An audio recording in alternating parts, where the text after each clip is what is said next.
Olá pessoal, ação e reação nesta quinta-feira, 22 de setembro, dia do contador. Dia do contador.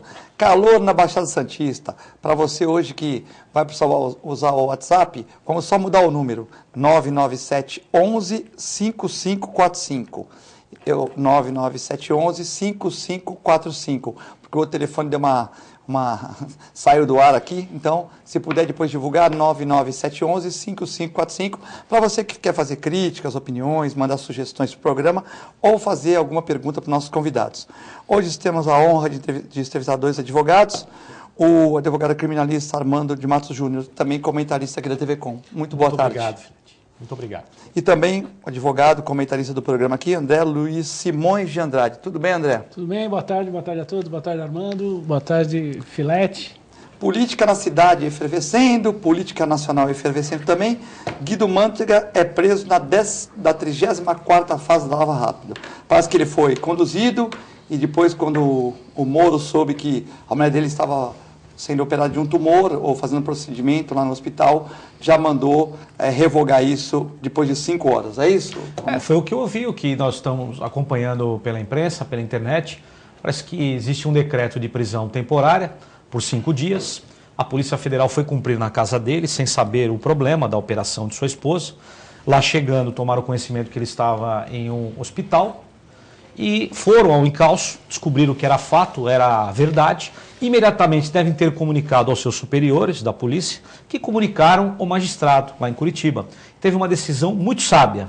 Qual decisão? Revogá-la, revogar a prisão. Para que botar esse homem na cadeia agora? Ele vai fugir? Ele não vai fugir com a mulher no centro cirúrgico sendo operada. Uma pessoa que tem patrimônio, uma pessoa que tem algo que o segure aqui. Então não há necessidade, não é uma pessoa que não tem moradia, não tem nenhuma ligação com aquela circunscrição. Então entendo que o juiz Moro fez muito certo, revogou, não quer dizer que não decrete amanhã, não é isso. Nesse momento, em virtude da cirurgia, sua esposa estar acamada, passando lá por um momento muito triste da sua vida, o juiz teve ali a inteligência naquele instante, sem consultar o Ministério Público, foi o que a imprensa está divulgando, ele pode fazer isso tecnicamente, não a pedido dos próprios advogados, sem falar o órgão ministerial. Não tem tempo, 5 horas. Até daria tempo, porque hoje o processo ele é digital. Então você peticiona aqui e em segundos sua petição chega lá. Mas não daria tempo para ele apreciar, talvez. Isso. Ele tem ali uma lista de coisas na sua frente muito grande. Mas por se tratar de uma prisão, de alguém que está detido, e como eu disse, repito, não estou defendendo, mas é uma pessoa que tem vínculos com a terra, não fugiria. E mais, a esposa sendo operada naquele instante, por que ele faria isso? Então, o juiz Sérgio Moro, decisão muito acertada, parabéns. André, essa questão do Sérgio Moro, depois de 5 horas, ele também não tem uma bola de cristal para saber se o cara está jogando golfe, se o cara está acamado, se a mulher está doente. Ele não tem uma bola de cristal, não dá, né? Então ele mandou prender, mas em virtude dos fatos, como o doutor Armando falou, ele refletiu melhor e falou, bom, vamos deixar mais um tempo ele solto aí, depois eu vejo o que faço, né?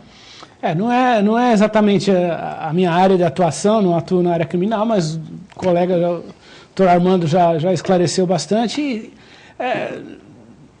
Também não, aquele negócio, um dos fundamentos também da prisão temporária é o risco de interferir no processo, de prejudicar a prova, que no caso aí é óbvio que não existe, né, esse risco. Então, foi acertada, foi de ofício, como o doutor Armando mencionou, sem consultar ninguém, ele de ofício já mandou soltar. Então, uma decisão acertada e oportuna. Quase 6 mil presos provisórios e menores infratores votarão nas eleições. Nos 21 estados, quase 6 mil pessoas vão votar para prefeito e vereador. Eu acho interessante. Até porque amanhã o Estado vai repensar o seu sistema prisional, né? O preso votando são 6 mil votos a mais ou a menos para o Estado, para aquele que está hoje ali como chefe do Poder Executivo, governador, pretende se reeleger, não é o caso nosso aqui, mas é importante isso, porque o sistema prisional, como o próprio ex-ministro Guido Mantega, passaria agora 5 dias, 10 dias, depois uma prisão preventiva no sistema prisional. Carceragem, sempre que eu venho aqui, eu falo, a gente toca nesse assunto, carceragem não é depósito de gente. As pessoas vão entrar na carceragem, vão ficar ali um dia, 1 ano, 10 anos, 20 anos, até 30 aqui no nosso sistema prisional, no nosso sistema penal. Só que, após o cumprimento da pena, ele volta ao convívio da sociedade. Se você o tratou como um animal, como bicho, certamente, no término do seu cumprimento de pena, ele se tornará um animal, um bicho, alguém que não tem condição de conviver em harmonia em sociedade. Então, que bom que os presos estão votando, os presos provisórios, não os presos condenados. André, essa questão aí da... Mais uma vez, também não é minha área de atuação. Sendo provisórios, é óbvio, os direitos não estão suspensos, porque quando o preso está condenado e preso, ele deixa de ser um cidadão, ele tem todos os seus direitos, inclusive o direito de voto, que é um dos principais, ele tem eles retirados, porque ele está sob a custódia do Estado e está cumprindo uma pena. Então, mas essa questão do menor votar, eu acho... eu acho o seguinte, o menor, se ele pode votar, ele pode ser penalizado por um crime, né? Se ele tem capacidade, um maior de 16 anos e menor de 18, tem capacidade para eleger um representante que vai representá-lo nas esferas políticas, ele tem que ter também a responsabilidade criminal. Essa é a minha posição e eu sou contra o menor votar. Eu acho, a não ser que o menor também possa ser responsabilizado. Se ele cometer um crime eleitoral no dia da eleição, como é que fica? Ele vai preso? Ele é menor, né? Ele vai ser encaminhado para uma vara de menor, mas não vai ser oficialmente preso. Então, são contradições aí que precisam ser modificadas, precisam ser melhoradas, porque hoje nós sabemos que um rapaz de 16 anos já sabe muito bem o que é certo e o que é errado. Essa questão aí tem que, como nos Estados Unidos, né, que houve outros países do mundo que o cara tem 8 anos, não existe limite. Cometeu uma infração, vai passar por psicólogos, psiquiatras. Se ele sabe o que está fazendo, condenado. Se não sabe o que está fazendo, né, aí vai ter um perdão, vai ter uma série de coisas. Nós temos um problema muito sério aqui no país, que é a Constituição. E a Constituição, esse caso específico, que o doutor André agora mencionou, é cláusula pétrea, como outras cláusulas pétreas, né? Ou seja, não temos como alterar, exceto se nós construirmos outra Constituição. Portugal, agora, completa 40 anos de sua Constituição, 76 a sua Constituição, portanto, 40 anos após a Revolução dos Cravos, os portugueses criaram a Carta Política deles, ela tem lá 40 anos e ela é sólida, ela é firme. A nossa não tem 30 anos ainda e ela já está ultrapassada. A volta e meia ela é emendada, mas esse ponto que o doutor André colocou aqui, bastante sensato, bastante inteligente, se a pessoa pode votar, então ela pode responder criminalmente também, porque se eu posso decidir os rumos do meu país, escolher o presidente da república, o governador, o prefeito e o vereador, por que eu não posso também ser responsabilizado pelos atos? Ah, mas aí, gente, o jovem de 100 anos atrás era o jovem de hoje, 16 anos, ele tem capacidade, ele tem plenitude, até por conta da informação. Estamos falando sobre o processo aqui, né? É coisa de 5, 10 minutos, uma petição encaminhada para Curitiba. Antigamente precisava o advogado levar, ir lá despachar, pegava um voo, ele ficaria preso, manteiga. Hoje não, hoje é tudo rápido, hoje é tudo célere.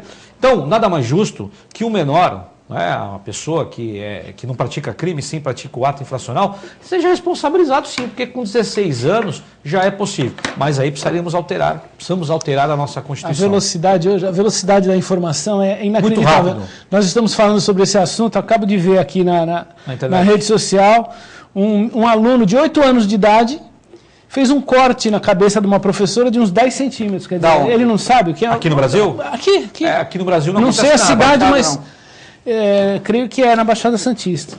Então, ele está falando aqui, a Escola Municipal Altino Arantes, não sei onde fica, mas não conheço, mas está aqui. Então é uma criança de 8 anos, mas ele sabe o que ele fez, né? Tudo bem, tem 8 anos, mas fazer um negócio desse com uma outra pessoa, né? Na nossa época que a gente era jovem, não acontecia isso. Não acontecia isso. Você tinha medo, o respeito pelo professor, né? Levava um bilhetinho para a escola, levava um bilhete para casa, pronto. E aquele bilhetinho rendia para você entregar para o teu pai, né? Se tomava um bilhetinho daquele numa sexta-feira, uma anotação, era só segunda de manhã, domingo à noite, né? Antigamente o professor era o seu segundo pai, a sua segunda mãe. Nós respeitávamos, levantávamos muito. A diretora entrava na classe e a gente levantava. Hoje eu tenho pena dos professores em sala de aula aturar essa juventude, né, que não tem mais limite. Ainda é capaz da mãe desse aluno ir lá, reclamar contra a professora, que foi ela que foi culpada. Uma vez eu era bom aluno, mas eu tomei anotação na caderneta numa sexta-feira, porque eu chutei a bola, bateu no travessão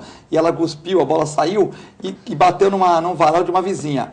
Se fosse hoje, o pai vai lá e fala, a culpa é sua, vocês que não têm alambrado. Naquela época eu levei anotação lá, na sexta-feira, fiquei o fim de semana encorujado e tal. Quando foi domingo à noite, eu mandei para minha mãe. Minha mãe deu uma bronca do caramba. Que culpa que eu tive se eu chutei a bola e a bola bateu no travessão e subiu? É culpa do colégio que não tem alambrado grande, mas aí hoje que não tem, naquela época, você era culpado de tudo. Deu sorte hoje, que você não levou umas chineladas, né? Não, hoje se acontece uma coisa dessa com você, o que acontece? Se acontece uma coisa dessa com o pai vai lá e fala, peraí, mas meu filho não está errado não. O pai vai discutir, e com razão nesse caso, né? Quer dizer, naquela época você estava errado, calado, né? Mudou muito, a educação das pessoas está mudando muito, o convívio em sala de aula, o convívio em sociedade está mudando muito. E se nós nós não tomarmos conta disso, nós não mudarmos as nossas atitudes com relação à cultura, à criação dos jovens, nós teremos problemas daqui 10, 20, 30, 40 anos, piores do que nós temos hoje. E o que o doutor Armando falou é considerável. Tem uma pesquisa americana que diz que num sistema prisional, 10% são irrecuperáveis. Isso é um dado muito grosseiro, assim, 10, 12, 15, mas 10% não se recupera com nada. Você pode colocar o cara com carinho, dar boa alimentação, estudo, e esse não se recupera, porque esse menino de 8 anos, se não tomar cuidado, com 8 anos ele está batendo na professora, com 10 ele está xingando, com 15 ele já está roubando, né, ou antes. Ou menos. Então esse é o menino que tem que tomar cuidado, né, não nada contra ele, mas ele já, com 8 anos já está fazendo um corte de 15 pontos na cabeça da professora, né? Imagine quando ele for mais velho, se ele não for contido, não for educado, não tiver uma educação religiosa, espiritual, enfim. Mas 10% é irrecuperável. 10% recupera de qualquer jeito. É aquele cara que pegou a mulher com outro, no momento de tal, ele chegou lá, deu um tiro no outro, tal, não matou, mas ficou 3, 4 anos preso. Esse recupera de qualquer jeito. Crime passional. Passional, ou atropelou uma pessoa no trânsito. Emoção. Ou atropelou uma pessoa no trânsito, tal, sai de uma garagem sem olhar direita, atropelou. Não tinha intenção, né? Não tinha intenção. Esse aí, ele recupera de qualquer jeito. 80% depende do sistema, né? Ou seja, depende do sistema. O nosso sistema não está recuperando os 80%, como o Armando falou, né, André? Então esse é o problema. Nós estamos recuperando só os 10% que recuperaria de qualquer jeito. Os 80% a gente não recupera e os outros 10% nenhuma penitenciária do mundo recupera, né? Então, exatamente. Aí nós estamos fazendo o serviço completo, só que no lado inverso. Ficou claro que o nosso sistema atual de cumprimento de pena, de execução de pena, está falido. Nós somos a terceira maior população carcerária do mundo. Perdemos para os Estados Unidos e, se eu não me engano, para a China, segundo. Os Estados Unidos têm uma população um pouco maior do que a nossa, mas um sistema prisional muito maior. Então, a pessoa foi encontrada com entorpecente, foi multada várias vezes, ela fica ali 1 dia, 2, 3 dias presa. E é cumprido mesmo. Você vai ficar 1 dia preso, vai ficar 5 dias preso. E efetivamente ele fica ali, mas num local onde ele simplesmente cumpre a sua pena. Ele não é introduzido num sistema horrível, onde existem facções, etc. Aqui no nosso país demora muito para a pessoa ser presa, mas quando ela vai, se ela não for presa em flagrante mesmo, o sistema prisional nosso é falido, não tem jeito. O Estado precisa fazer investimento. O Estado que eu digo, o Estado União, né? Não só o Estado de São Paulo, o Estado e a União, porque o município não tem nada a ver com o sistema prisional, nem com o direito penal, mas o Estado tem e a União tem. Então precisamos fazer investimentos maciços. Então nós estamos criando uma quantidade imensa de animais que, quando saírem do sistema prisional, vão nos dar trabalho. Temer pede investimento e diz que o Brasil tem estabilidade extraordinária. Nesta quarta-feira, ontem, dia 20, o encontro com empresários de Nova York, Michel Temer afirmou que a estabilidade do Brasil é extraordinária, André? Veja, o que acontece? O presidente do país, quando ele vai a esses eventos, a essas reuniões, ele é um vendedor, ele está vendendo a sua mercadoria, que é o país, né? Ele está oferecendo, ele tem que oferecer o Brasil como sendo um bom lugar para investir, né? Tem que recuperar a confiança. Dizer que a estabilidade é plena creio, na minha opinião, é um pouco de exagero, porque realmente já está um pouco melhor do que estava. Com certeza, eu acho que Hoje, acho que o exemplo mais básico que tem é o que eu presenciei esse final de semana. Fui, como eu sempre vou, tomar um café num shopping, e eu vi as pessoas andando, as lojas com movimento, porque hoje, até um mês atrás, íamos em shopping, nós olhávamos, não tinha, além de não ter ninguém no shopping center, as lojas estavam às moscas, né? Ninguém estava todo mundo com medo, todo mundo desconfiado.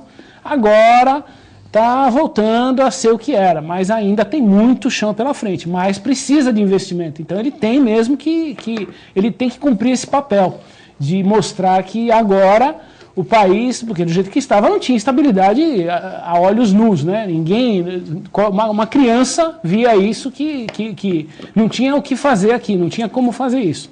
E agora realmente temos essa probabilidade de melhorar bastante. Aproveitando o que o doutor André disse, há um mês atrás nós não tínhamos presidente, né?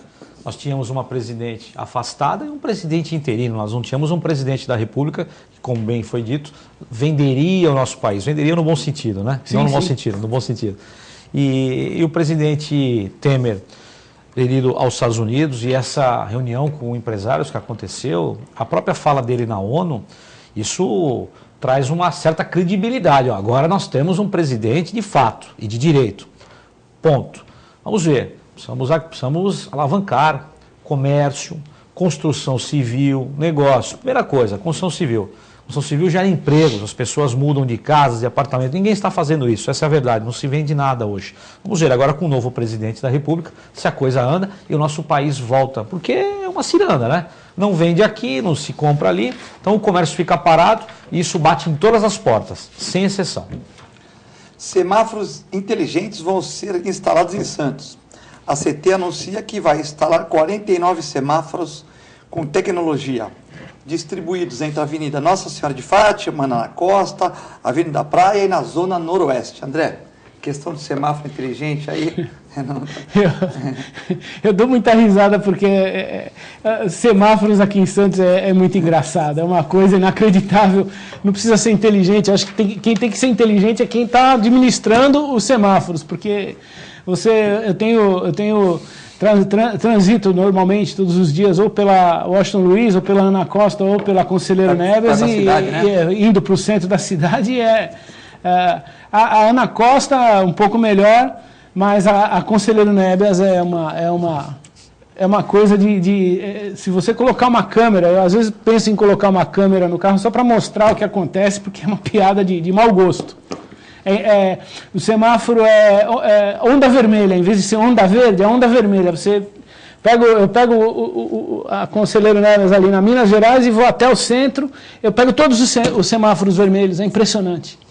É impressionante, não, quer dizer, o primeiro verde, se você pega o primeiro verde, existe presume-se uma sequência, até um determinado limite do tempo, e talvez o último, um pouco mais para frente, ele volte ao vermelho, mas aqui não, aqui ele abre aqui e fecha na próxima quadra, é uma coisa impressionante. E ninguém vê isso, né? Parece que ninguém... O André tá bravo aí com a CT, falou que a CT tem que fazer mais... logística de trânsito, é isso, André? Eu não acredito que ninguém da CT passe por uma avenida dessa e veja esse tipo de situação. Então está deixando de propósito, que é são pontos cruciais que inclusive causam congestionamentos. O cruzamento hoje de manhã da Francisco Glicério com a Conselheiro Neves, que ali afunilou de 3 pistas, passou para 2 por causa do VLT, quer dizer, para todo mundo no meio do cruzamento, quer dizer, uma falta de visão assim básica, falta de visão básica. Eu não entendo nada de trânsito e fico consternado de ver a situação, a falta de cuidado também do motorista, que não fecha, que falta de educação, que não fecham. Tem que parar antes do cruzamento, não, mas é geral. Mas a CET realmente deixa muito a desejar nessa parte aí. Enquanto não tem o semáforo inteligente, tem que haver uma forma de disciplinar isso. Armando de Matos também, que vai para o centro todo dia, né, tal, às vezes até fim de semana, que o que eu falo, o maior problema hoje em dia, né, do trabalho é você tem que ir com um advogado, com um médico, as interrupções telefônicas que faz parte do nosso dia a dia, né? Mas, por exemplo, você chega numa segunda-feira lotada com um monte de telefone, um monte de gente para atender, tu tem que ficar balanceando aquilo. E às vezes é uma coisa de vida ou morte na minha área, ou a pessoa quer saber como é que está o processo.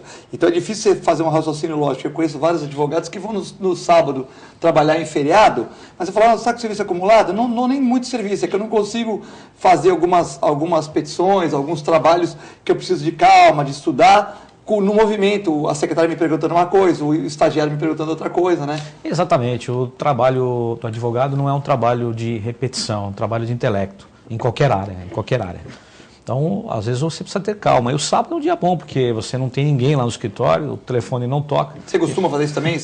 Não, eu fiz muito isso, hoje não mais, porque senão você vira um escravo. Mas você fez isso no começo da carreira? Não, faço até hoje quando precisa. Em virtude dessa questão Mas do eu tempo. não tento fazer isso algo constante, porque eu preciso ficar com meus filhos, com a minha família, senão para que vale tudo isso, né? Você precisa viver um pouco, mas às vezes eu preciso, quando estou com o meu trabalho acumulado, e esse é um dia muito bom. Voltando ao trânsito, o semáforo inteligente, ele tem uma eficácia muito boa, principalmente à noite. Você para em um cruzamento, está o sinal fechado para você, você espera o outro e você fica ali desguarnecido, sem segurança. Então, ele é bastante interessante. Mas o problema do trânsito na cidade de Santos e nas grandes cidades, Santos é uma cidade relativamente pequena, não é uma cidade grande. Cidade média, né? É de média para baixo, né? Nós temos menos de 500 mil, são 417 ou 420 mil habitantes exatamente hoje. Eu quero dizer, o fluxo de carros, a quantidade, automóvel antigamente, nos anos 70, 80, algumas famílias, o pai de família tinha um carro. Hoje a mulher tem carro, o marido tem carro e cada filho tem um carro. Você tem 2 filhos, já em idade adulta, tem quatro carros em casa. Então, o problema é seríssimo. As vias são as mesmas, de 100 anos, com exceção da perimetral, uma outra via nova que foi criada. Afonso Pena que abriu um pouco, né? Abriu um pouco, mas é a mesma. É a mesma via. E algumas fecharam, né? Algumas fecharam. Diminuíram também. Mas vamos lá, que uma outra artéria muito grande da cidade foi criada, dentre elas a perimetral, a Avenida Portuária, que está sendo ampliada, etc. Mas as pessoas passaram, não estou falando nem a população. A população tem crescido aqui em Santos, ou até vamos dizer, diminuído. Mas as pessoas passaram a ter o automóvel. O automóvel não é hoje algo impossível de se comprar. Antigamente era. Né? O sujeito comprava um carro novo, parecia que tinha ido para a lua. Né? O sujeito comprou um carro novo. Era uma hoje festa, não. Né? Hoje a pessoa parcela o seu carro, a indústria automobilística percebeu o filão do carro popular, carros mais baratos, em que uma pessoa que tem um padrão de vida menor consegue comprar e deve ter mesmo o seu carro. Só que o Estado, a União e o município não pensam no transporte em massa coletivo. Aqui em Santos nós estamos pensando agora no VLT. Vamos ver se vai dar certo. Oxalá que sim.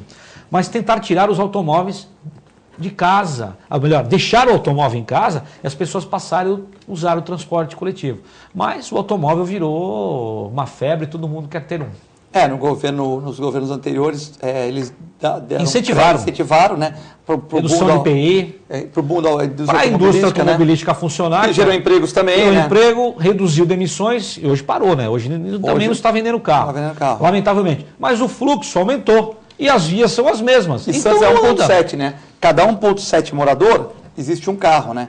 Então, a tendência é que o VLT, quando estiver integrado com o hospital, que diminua um pouco o trânsito, né? A pessoa pode ter o seu carro, gosta de carro, gosta de um carro bacana, um automóvel, gosta de viajar, todo mundo tem direito a ter o seu carro. Mas se o transporte coletivo em massa, como existe em São Paulo, o metrô, aquela pessoa que trabalha, mora perto de uma estação de metrô, maravilhoso. Mas aqui em Santos nós não temos isso ainda. Nós vamos a um rápido break e já voltamos.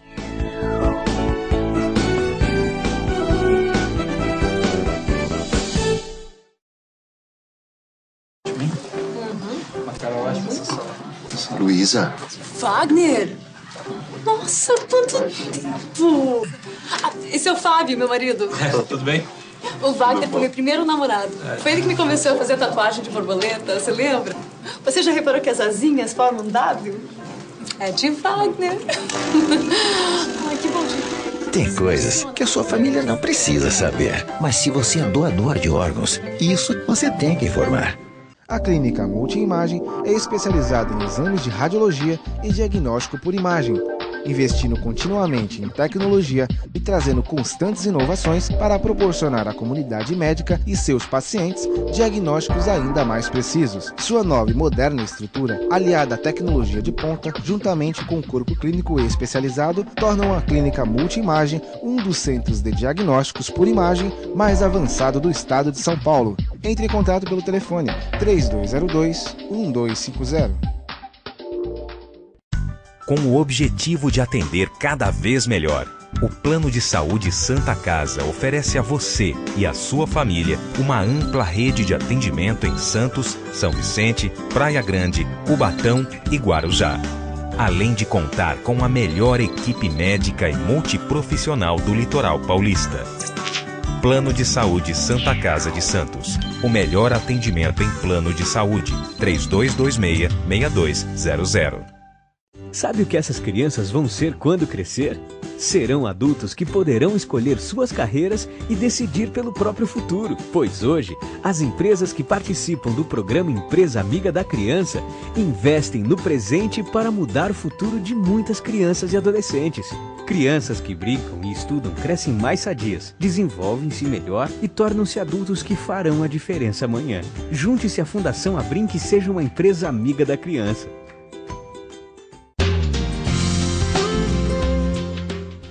Apoio ACESP, Associação dos Canais Comunitários do Estado de São Paulo. Sintracomos, 76 anos de lutas e conquistas em prol do trabalhador. Um sindicato forte a serviço do trabalhador. Este é o Sindicato dos Trabalhadores das Indústrias da Construção Civil, Montagem e Manutenção Industrial e do Mobiliário de Santos, Cubatão, Guarujá, São Vicente, Praia Grande, Mongaguá, Itanhaém, Peruíbe e Bertioga. Associe-se ao Sintracomos e faça parte da nossa família. Administração, Presidente Macaé Marcos Braz de Oliveira.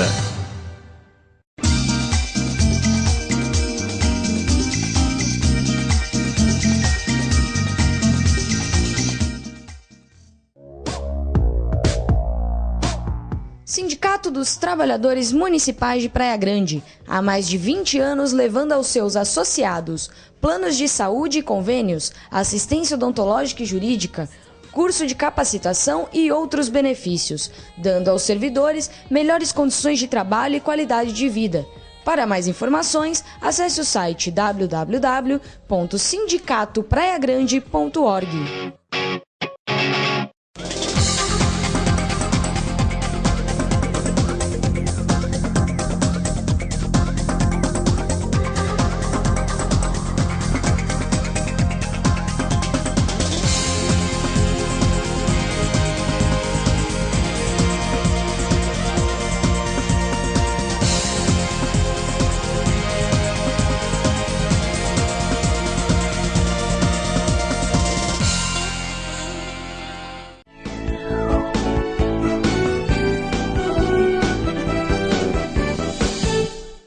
Estamos de volta no segundo bloco do Ação e Reação nesta quinta-feira, dia 22 de setembro de 2016. Hoje com os advogados Armando de Matos Júnior e André Luiz Simões de Andrade, comentaristas da TV Com. Vamos falar dos apoiadores? Mandar um abraço para o pessoal da Ozan. Ozan, Plano de Assistência Familiar. Ligue para 3228-8000. Fale com o Fábio Garibe ou suas secretárias lá. E tem a Ozan. Você vai precisar, vai ter desconto em médicos. E quando você mais precisar um dia, a Ozan vai estar te ajudando. www.ozan.com.br. Faça igual o André, tenha Ozan. Também um abraço para o pessoal do Boqueirão Express Grill. O restaurante aí no Boqueirão, pertinho do Unisanta, em frente ao Super Centro do Boqueirão. Comidas maravilhosas. O André vai lá sempre, comer lá com os outros advogados, trabalhistas, né? Lá. Olha que beleza. Pratos especiais, azeites importados, camarão para quem gosta. Depois tem uns docinhos ali para quem tiver com peso em dia. Rua Lobiviano 89. Manda um abraço para o Nelson, que está preocupado, que ele é São Paulino, preocupado com o São Paulo, que joga hoje com o Juventude. E também para o Paulo, que é corintiano, e ontem, num jogo polêmico, ganhou do Fluminense, né? O Fluminense reclamou muito, fez 3 gols impedidos, que estavam impedidos mesmo, mas disse que teve 2 pênaltis não marcados. Eu entendo que só um mesmo que foi pênalti, então o juiz acertou nos impedimentos. E o Fluminense está chorando muito, mas realmente jogar com o Corinthians, fazer 3 gols, impedidos e um pênalti mais ou menos e outro meio nebuloso, né? E o Fluminense está reclamando muito, né? Futebol é uma caixinha, a gente não sabe o que vai acontecer. Agora, eu tenho observado essa rotatividade de técnicos, né? Como isso interfere diretamente no jogador, nos resultados. Isso é muito ruim. O Corinthians está passando por uma fase muito péssima. Né? O único treinador que está desde o Campeonato Brasileiro é o Dorival Júnior do Santos Futebol Clube, André. Olha, para mim não pergunta futebol, porque eu não... Então vamos passar de pauta. Eu sou santista, mas assim, santista para torcer só. De técnica e posição de jogador, sou certo. Analfabeto. Presidente da Câmara dos Deputados, Beto Mansur, se distraído na votação. Olha, eu gosto do Beto Mansur, ele é nosso deputado, ele mais dois aqui, o Squassone, o Papa, são pessoas da nossa região, mas eu não entendi essa conduta. Eu não entendi. Eu observei a fala dele, até eu percebi assim que ele foi pego de afogadilho, de sopetão, foi encurralado pelos jornalistas. Colocaram, eu não sabia, mas eu não entendi uma coisa. Como é que se coloca um projeto daquela magnitude, daquela envergadura, daquela importância, e o deputado fala, mas eu não sabia, mas o senhor ia votar.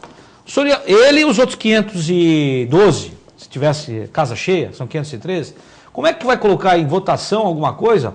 Então, precisa apurar. Agora, quem seria aquilo na pauta para aquele instante, até agora não falaram. É porque às vezes você pega a pauta pronta, né? Sim, mas a pauta está pronta, mas vamos... Eu sei, ele faltou um detalhamento maior, mas às vezes tudo no afogadilho, teve uma reunião aqui, uma reunião, pegou a pauta pronta, leu... Então, né? Mas para a pauta ser... Alguém fez. Aquele detalhe, aquele projeto ser inserido em pauta naquele dia, os deputados tiveram prévio conhecimento da alteração legislativa, que tratava-se da criação de um tipo penal que não poderia mais se receber dinheiro caixa 2, tal, aquele negócio todo. Se discute se é ou não é. O que eles queriam fazer? Tipificar dali para frente. O que resolveria isso? Quem tem o problema dali para trás estaria livre. Resumindo, o direito penal é assim, a lei entra em vigor na data da sua publicação. O que aconteceu no passado? Traduzindo, vamos supor que criar o tipo penal, furar fila hoje é crime? Não, não é crime. Mas se tipificarem, se o legislador, a Câmara dos Deputados, o Senado e o Presidente da República assinar, falar, olha, daqui para frente, hoje, e publicar no Diário Oficial, daqui para frente, furar fila é crime. Então nós temos o tipo penal. Eles estavam fazendo exatamente isso, tipificando uma conduta. Resumindo, quem respondeu, ou em tese responderia dali para trás, ficaria livre. Ponto. Agora, a conduta dos deputados, do nosso deputado aqui da nossa área, eu não entendi se ele foi pego ali de sopetão, e que eu acho que foi isso. Ele não estava entendendo, até porque quem iria presidir era o Maranhão. Quem iria presidir era o Maia, que estava fazendo, às vezes, de presidente da República pela ausência do Michel Temer. Ele é o primeiro secretário. Ele é o primeiro. Aí entrou o que foi agora, recentemente? Falei o nome dele agora. Maranhão. Saiu, falou, não, eu não quero isso aí não. Entrou o Beto Mansur. O Beto Mansur entrou e eu percebi que ele realmente não sabia. E colocar em pauta alguma coisa sem conversar com todos. Então introduziram aquilo na calada da noite. O cara vai lá ler. Fala, atenção, os que estão de acordo permaneçam onde estão. Aprovaram unanimemente. Não, calma, vamos conversar. Isso aqui é um projeto que vai mexer inclusive na Lava Jato. Isso não é assim, não é brincadeira. É a tipificação de um crime. Aí o Miro Teixeira, do Rio de Janeiro... Inteligente, hein? Correu ao lado da presidência, bateu a mão e não deixou continuar. Foi o que segurou. Parabéns para ele. Senão aquilo seria votado na calada da noite, literalmente, sem a interpretação e a leitura dos deputados. Talvez até do Beto Mansur. Mas pareceu que o Beto Mansur realmente não sabia, né? Não sabia. Porque as coisas devem ser muito rápidas, você imagina. Ele sentou lá na cadeira e falou, precisa aprovar isso aqui. Ele falou, mas eu não vi. Vamos lá. Aí o Miro Teixeira correu e falou, não. E como ele não tem experiência de presidência, ele está na primeira secretaria. Primeiro você pega os papéis, analisa. Agora, presidência, você vai lá, o cara te dá a pauta. Por exemplo, o cara dá a pauta. Você leu, né? Falou, beleza, vou ter que fazer direitinho aqui para não errar. Leu. Você vê na fisionomia dele que ele foi pego de surpresa mesmo. Botaram ali um projeto importantíssimo. Ele falou, eu não sabia, eu me senti traído. E foi isso que aconteceu realmente. Pela situação que se montou, eu também acho que ele aliás, talvez tenham até feito isso de propósito, esperando que ele... Naquele afã, naquela correria, com uma afogadilha, então tá bom, vamos votar. Eu acho que pode ter sido isso. Eu não acredito que ele tivesse ciência, não. Pela situação que se formou, e não por ele já estar lá, sentado e vendo. Não. Eu acho que realmente o Beto, nesse sentido, não teve essa responsabilidade toda, não. Até porque ele tirou de votação. Tirou da pauta, mesmo com a interferência do deputado Miro Teixeira, que experiente, um deputado já muito antigo. Com certeza a participação dele foi muito importante para acontecer isso. Mas não creio que ele tenha feito, que ele iria aceitar isso não, de pronto assim, dele ter tido responsabilidade. Eu não negociei nada, não acompanhei nada, não sabia de nada. Fui alertado na hora do plenário, ou seja, a minha participação em todo esse processo de inclusão e de pauta, que alguns falaram, é zero. Não tenho participação nenhuma. Foi uma manobra de políticos, líderes, e me considero traído. Beto Mansur, PRB, deputado federal, primeiro secretário da Câmara. Sim, concordo com ele, até porque não era para ele estar ali. Era o Maranhão que deveria sentar naquela cadeira naquele instante. Mas o Maranhão não quis. Até sabia. O Maranhão sabia. Certamente por percebeu. Ele não ter aceitado sentar, é porque ele sabia. Sentiu o odor negativo. Ou foi avisado. Sentiu que daria problema. Falou, não, eu já estou com problemas demais. Aí, obrigatoriamente, sentou ali o Beto Mansur. Ele é um político do Nordeste, com todo respeito, o pessoal do Nordeste é muito unido. Sim. Às vezes alguém assoprou lá e falou, não pega essa bomba aqui que vai ter vai te dar problema. O Beto Mansur, por uma questão de obrigação, né? Era o próximo. Senão ninguém pega, daqui a pouco a faxineira vai fazer. Não, ele era o primeiro secretário. Sentou ali, jogaram em cima da mesa, ele falou, pôs em votação. Ele não estava preparado? Não estava preparado, não sabia. Então, a fala dele no nosso jornal local de Santos, eu acredito que tenha sido verdadeira. O Ricardo da Ponta da Praia está parabenizando o André e o programa por falar dos semáforos desinteligentes. Ele está parabenizando você, que ele também acha a mesma coisa. Não são tão inteligentes assim. Atualmente, né, os novos aí, esse novo sistema, eu espero que, acompanhado por câmeras, etc., eu espero que dê certo, né?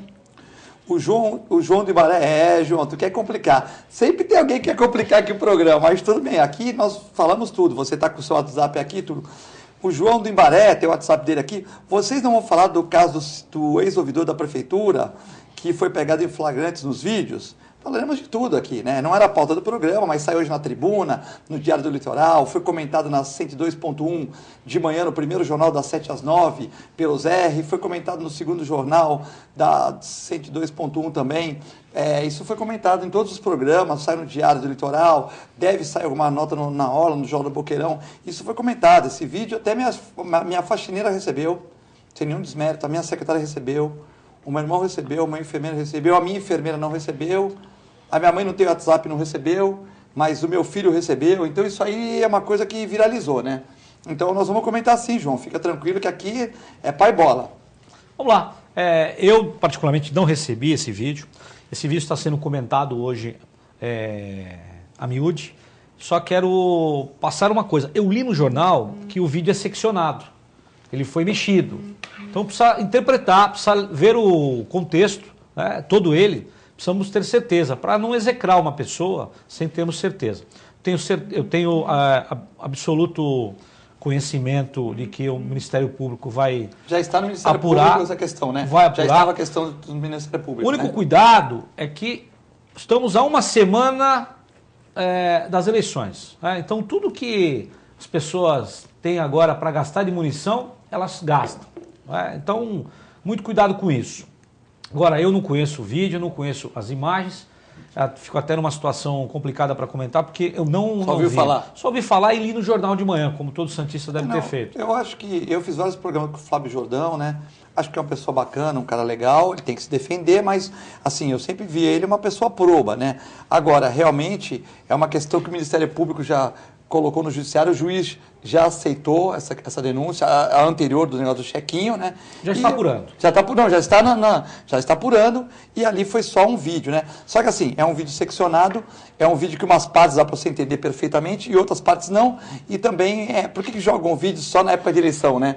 Por exemplo, o vídeo é dia 18 de abril, me parece. 16 de abril. Já tem um bom tempo, né? Tem um bom tempo. Aí parece que jogaram agora. Teve um amigo meu que ligou da prefeitura influente que falou que é fogo amigo. O outro já falou que foi uma pessoa que gravou, que vendeu para a oposição. Um já falou que é ciumeira. Então o próprio cara de lá de dentro, que vê que o ex-ouvidor está na frente em termos de preferência do prefeito para daqui a 4 anos. Então dá o fogo amigo. Então tem várias notícias aí, boatos que surgem, né, André? A própria situação... Você viu o vídeo, André? Eu assisti. A própria situação desse eu acompanhei assisti pela internet, porque a gente recebe... Só um minutinho, André. Não estava na pauta, não. Isso aí foi o João que perguntou. Ou seja, eu não conversei se ele tinha recebido antes e não conversei se o doutor tinha recebido antes. Eu estou... Entendeu? A única acompanhamento que eu tive pela imprensa foi através da Rádio CBN, que fez uma entrevista e falou bastante sobre esse vídeo. Mas tudo que sai na internet foi a mesma coisa quando divulgaram aquelas gravações do presidente do Lula, né? Com a Dilma. Com a ex-presidente Dilma, sobre a nomeação dele para ministro, etc. Causa um impacto muito grande, né? Causa um impacto muito grande, mas é uma coisa que tem que ser vista com muita reserva. Porque, como o Filete acaba de mencionar, uma coisa que aconteceu em abril, né? Parece que o vídeo eu não me... Em abril, hoje eles soltam... 16 de abril, né?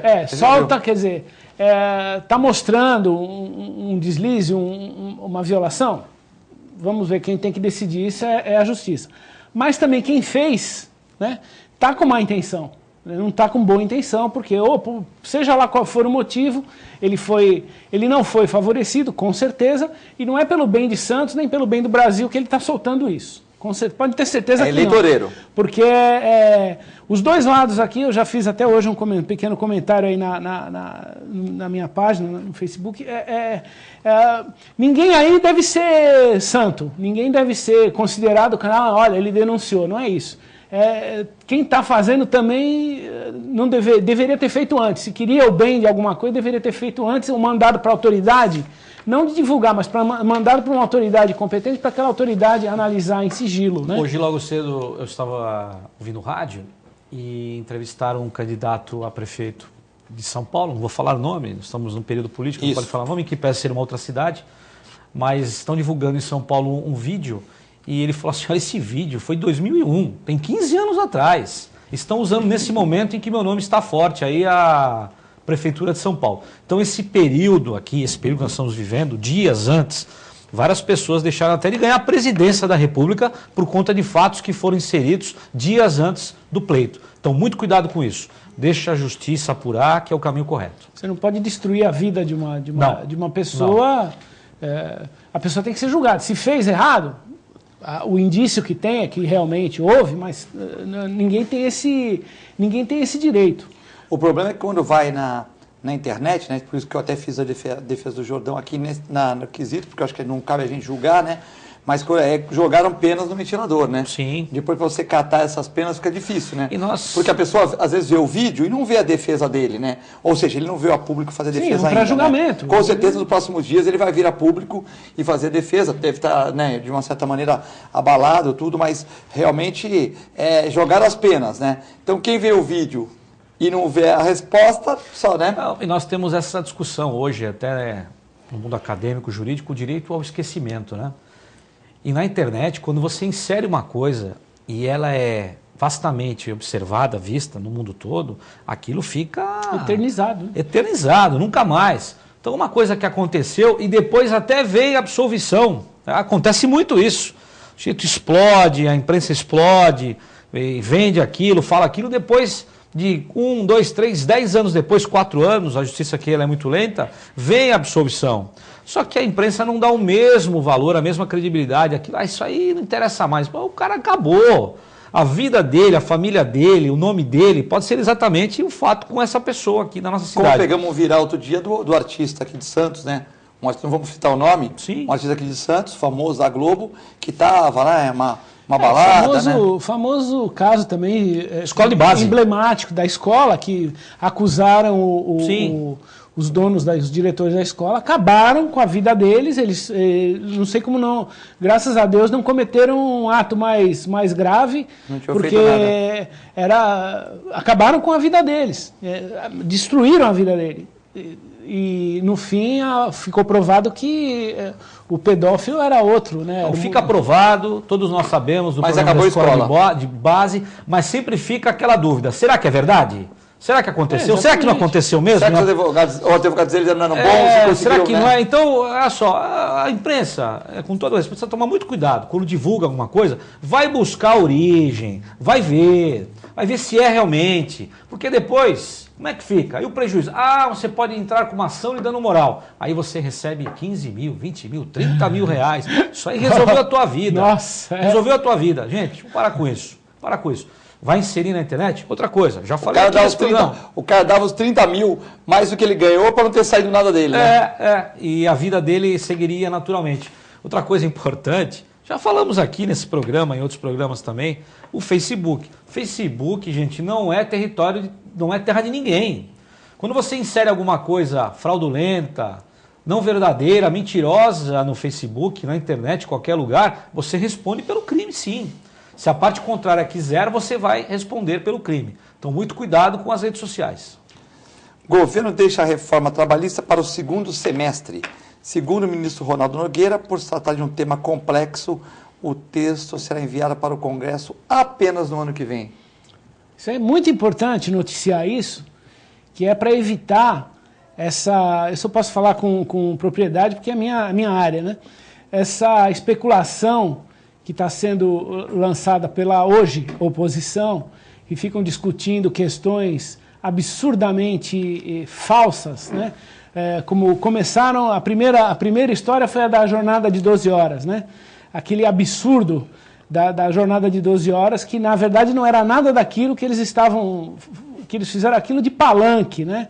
E deveriam até ser penalizados criminalmente, porque você lançar boatos também é crime. O doutor Armando pode até me corrigir, mas lançar boatos pode ser considerado crime, e é o que eles estão fazendo. Primeiro foi a jornada de 12 horas, aí veio o governo federal e esclareceu que a jornada vai poder, hoje, o artigo 59 da CLT, ele prevê que pode ser estendida a jornada até 10 horas, pagando a hora extra, as 2 horas como extra, e mediante negociação coletiva, ou seja, o sindicato das duas partes, patrões e empregados, é que vão negociar. Isso é a livre negociação que o PT tanto defende, não é? É a livre negociação, está lá no artigo 59 da CLT, não mudou nada. Apenas o que o governo, a proposta seria aumentar mais 2 horas 2 vezes por semana. Quer dizer, isso aí vai prejudicar o trabalhador? Não, ele vai poder trabalhar mais 2 horas, como normalmente acontece, né? Nós temos aí categorias que trabalham 12 por 36, os vigilantes que trabalham 12 por 36, o pessoal de hospital. E é normal isso, é livre negociação. Recebem a hora extra ou tem as 36 horas de descanso compensando. Então, depois, aí quando o governo veio e esclareceu, o que eles fizeram? Foram para o fundo de garantia. Dizer que o governo ia suspender olha o absurdo, suspender o saque do fundo de garantia para quem fosse demitido. Absurdo isso. Eles não podem mexer nisso e não vão mexer porque é ser muito burro fazer um negócio. Um governo que está entrando agora, provocar uma mudança estrutural, uma mudança absurda dessa. Então, muito cuidado com o que se vê de boato, porque esses boatos são mentirosos. Ninguém sabe como vai ser a reforma trabalhista porque não foi divulgado. Então, vamos ter calma, vamos deixar a rede social para ficar falando, olha, estão dizendo que é isso, isso é boato. Sabe o que é? Num país em que as poupanças já foram bloqueadas no passado, deixou cada um com 50 reais. Quem tem 30, 35, 40 anos lembra disso com perfeição, né? Então o sujeito tinha lá uma quantidade de dinheiro, o presidente Collor, na época o presidente Collor veio... Zélia Cardoso de Mello. Juntamente com o presidente Collor, os dois liquidaram a vida financeira cruzados do país. Então, quando você lança uma notícia dessa, ó, vai alterar o fundo de garantia, você só poderá aposentar com 145 anos. O sujeito fala isso, as pessoas acreditam. Fala, olha, pô, mas como? Eu tenho 60, vou ter que trabalhar mais 100? Não é isso, gente, não é. Só que um país em que já aconteceu isso há 30 anos atrás, as pessoas levam em consideração. E mais, tenho visto avalanche de pedidos de aposentadoria. As pessoas estão começando a antecipar a sua aposentadoria com medo da alteração legislativa. Isso mexe com a economia do país. Mas, André, você não achou que, por exemplo, lógico, antes do governo Lula, a tendência era meio pró-patrão, né? Depois, nos 13 anos de governo Lula, tinha uma tendência meio pró do trabalhador. Mas você não acha que tem que existir um equilíbrio nesta reforma para que, por exemplo, eu acho que o Temer, como ele já não pode ser reeleito, né? Ele teria que fazer as reformas, porque se eu pensasse como o Temer, se o Temer pensasse como eu falar, pô, eu vou fazer as reformas que o país precisa, porque eu não vou ser reeleito mesmo e eu vou deixar meu marco na história. Mas porque ele pode ser candidato. Ele disse que não, ele disse que não é mais. Então mas ele pode se candidatar. Pelo que diz, ele tem a ficha com problema, né? Ele tem problema na questão disso. A Dilma saiu e pode se candidatar. E ele está eleito e não pode se candidatar. Olha, Filete, eu vou dizer uma coisa para você. Porque como ele foi 2 vezes vice, existe uma interpretação que ele foi eleito com ela junto, né? Mas também, só para concluir, ele não poderia fazer as reformas que são esperadas, porque, por exemplo, o Fernando Henrique podia fazer as reformas, não fez. O Lula, a gente achou que ia fazer reformas com 80% de aprovação, não fez. A Dilma também não fez, não sei se teria competência para fazer. O Lula sim, a Dilma acho que não teria condições de fazer, porque ela não estava bem com o Congresso e tal. Agora, ninguém vai fazer reforma, vai ficar assim, nós vamos ficar patinando, né? Os governos do PT, eu vou discordar de você, os governos do PT para o trabalhador, foi o pior governo que esse país já teve. Os portuários vão concordar comigo. A lei portuária, a nova lei portuária, que eu agora realmente não me recordo o número, que foi aprovada em substituição, em complementação à lei dos portos do Fernando Henrique, piorou 1000%. Mas no salário mínimo acabou de vez, foi o tiro de misericórdia no Porto de Santos. Com certeza. Nos portos brasileiros. Quem fez? O PT. O PT que lançou essa lei. Acabou com os trabalhadores. Quem ganhou mais dinheiro, quem ficou com os bancos, os lucros maiores da história desse país, os bancos. Não vem dizer que os governos do PT beneficiaram o trabalhador. Beneficiaram, eles compraram votos através dos Bolsa Família, através dessas esmolas, vou dizer entre aspas, esmolas, que ao invés foi lá, acabou com a miséria, ótimo, foi, mas tem que tirar a pessoa da miséria definitivamente e dar emprego para a pessoa trabalhar. E não manter a pessoa na miséria, pagando mensalmente uma miséria para ter voto dessa pessoa. E só aumentando o número de pessoas. E só aumentando. Hoje são 17 milhões, né? Então, me desculpe, mas pela minha área de atuação, há 30 anos que eu advogo na área trabalhista, a legislação, os governos do PT não foram favoráveis ao trabalhador, não. Perfeito. Então, mas a questão também nós vamos falar agora do Bolsa Família, esses bolsas, lógico, a pessoa que está em condição de miserabilidade, está com miserável, a pessoa tem que sair dessa situação. Sim. Mas tem que dar a vara para ensinar o cara a pescar, né? Você pega um país da Europa, ó, nós temos 500 mil pessoas nessa situação, tá bom. No ano seguinte, nós temos 400 mil. No ano seguinte, 380. Pô, nós estamos tirando as pessoas. Mas lá o cara tem que fazer curso de capacitação, o filho tem que estar matriculado no colégio. Não é assim, não pensa que é. Exatamente. Lá, seu filho está matriculado no colégio? Sim. Você está votando? Sim. Você está fazendo curso de capacitação? Sim. Você foi procurar emprego? Recebe. Você foi procurar emprego? Ah, não, nós queremos carimbado. Que você vai procurar emprego, você foi procurar emprego, teve emprego aqui para guarda municipal, você foi procurar, você fez concurso? Não, mas eu não posso, tá? Por que você não pode? Não, porque eu não me qualificaria nessa questão, então tá bom. Mas teve para varredor de rua, você foi? Também, também não fui. Poxa, então eles exigem que a pessoa vá procurar emprego, que a pessoa se capacite, que os filhos estejam no colégio, lá é um colégio público, mas não é assim, por isso que aqui só foi inchando, foi inchando, a máquina não consegue mais pagar e o governo incentiva as pessoas ainda a terem filhos, por conta do Bolsa Família. Aquela pessoa que vive em condição miserável, sim, deve ser ajudada, lógico, sair da miserabilidade. Mas, como foi bem dito aqui, existe o futuro. Então vamos preparar essa pessoa para o estudo, para o emprego, tirar daquela situação momentânea. Agora você incentivar a que esse casal continue tendo filhos, 1, 2, 3, 4, 5, 6, 7, 8, 9, 10, 11. Não tem condição, o Estado não pode, pode agora, mas daqui 5, 10, 20 anos vai quebrar. É o que está acontecendo.